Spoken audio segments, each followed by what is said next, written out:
Number 6. Hold on. Oh. Seriously? Sorry, Really? yeah. Whoops.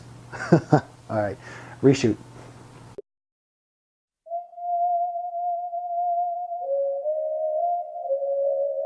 Hello everyone, this is Dr. Jawad. In this short video, I compiled a list of my top 10 foods in no particular order that will actually cause inflammation in the body. Now, what's inflammation in the body? Is it a leaky gut? Yes. Is it mucus? Yes. Is it indigestion? Yes. Is it bloating, gas, diarrhea? Yes. Constipation? Yes. Do you feel tired after a meal like you're sweating? Yes. Okay, do you get tired after a full big meal at lunchtime? Yes, that's all inflammation. Okay, and these are all the hidden stuff that's in those foods that cause inflammation. Now, in no particular order, I'm going to go over these. Number 1 is sugar. Sugar off the bat causes inflammation outright. But where do we find all this sugar? Processed foods. Processed foods, look at the label. If you look at the label of processed foods, usually the first 2 ingredients, it's sugar. Candy, no-brainer. Soda pop, soda. Diet soda has the artificial sweeteners. Regular soda has a regular sugar. It's bad for you. It causes inflammation, especially here, the sports and energy drinks. When you're tired and you take the sports and energy drinks, it's full of sugar.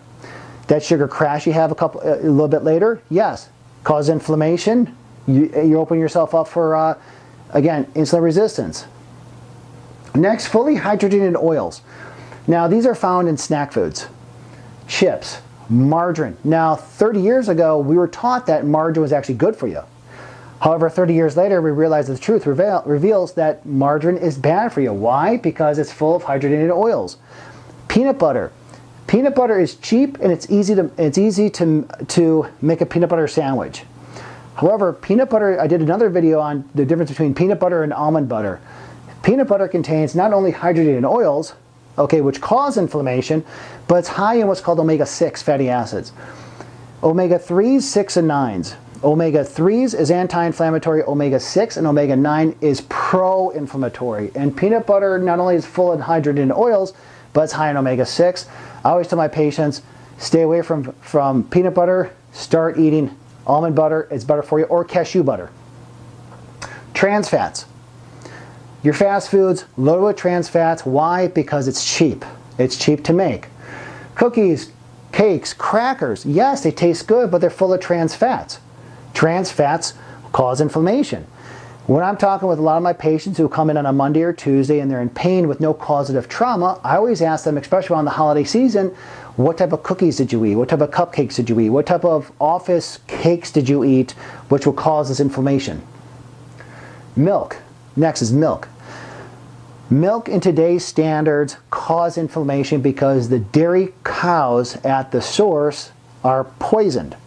Okay, the cows are jacked with growth hormone, estrogen pumps. They feed them grain instead of grass. Grain causes inflammation, so they're jacked on antibiotics. Okay, so milk and the whole family of dairy causes inflammation. Eliminate dairy, eliminate milk, and see how you feel. Also, milk is lactose. Now, some people don't have the enzyme to break lactose down, hence lactose intolerant, so again, milk will cause inflammation. How do you know you're inflamed when you drink milk? When you drink milk and you get that mucus or the upset stomach, that's inflammation. Next, saturated fats. Saturated fats. Now, what's the difference between saturated fats, unsaturated fats, polyunsaturated fats, monounsaturated fats, so forth and so on? Saturated fats and unsaturated fats, technically they are good for you. There's really no difference in how it's going to cause inflammation. However, saturated fats, I always recommend to my patients, moderation is the key. However, cheese. Cheese is part of the dairy family. So yeah, that causes inflammation. Fatty beef. Butter. Now, here's the thing. Margarine, butter, fatty beef. If it's grass-fed beef or grass-fed chicken, yes, that's fine. That's fine. If it's grass-fed butter, like Kerrygold butter or culture butter, that's fine. However, the fatty beef is full of saturated fat that causes inflammation. Okay, so number 6, very important, grain-fed meats. Now, this goes on with what I was talking about in number 5, grain-fed. Now, back in the days, when the cows were fed grass, again, the cattle has a 4-chambered stomach. And those 4-chambered stomachs can only operate effectively if they're fed grass. The problem is when they're fed grain, they don't chamber through those 4 chambers, okay? They don't work right.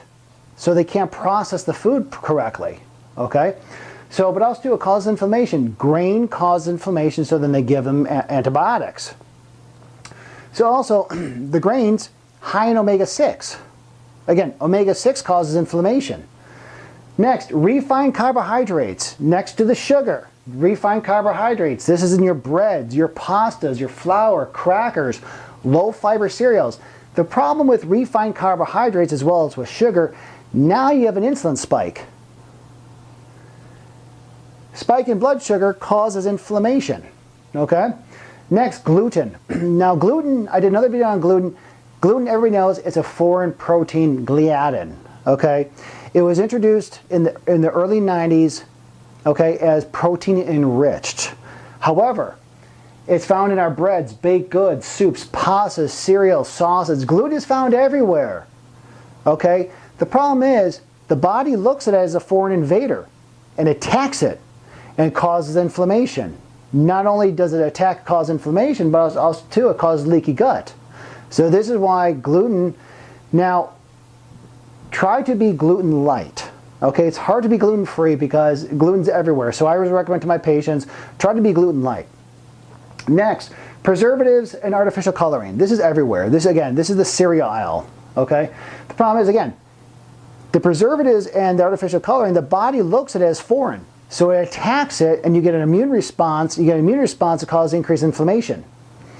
And then last, personal food intolerances. Now, you could either do, what I always recommend is do an elimination diet. Take away the eggs, the corn, the nuts, the wheat, the soy, the dairy. These 6 alone will cause inflammation. Take those foods away, see how you feel within 30 days. Your inflammation, a lot of it's going to decrease. So I hope you enjoyed the video. I'll see you in the next one. Have a good day. Hello, this is Dr. Jawad. Please subscribe to my channel for more up-to-date videos. And thanks for watching.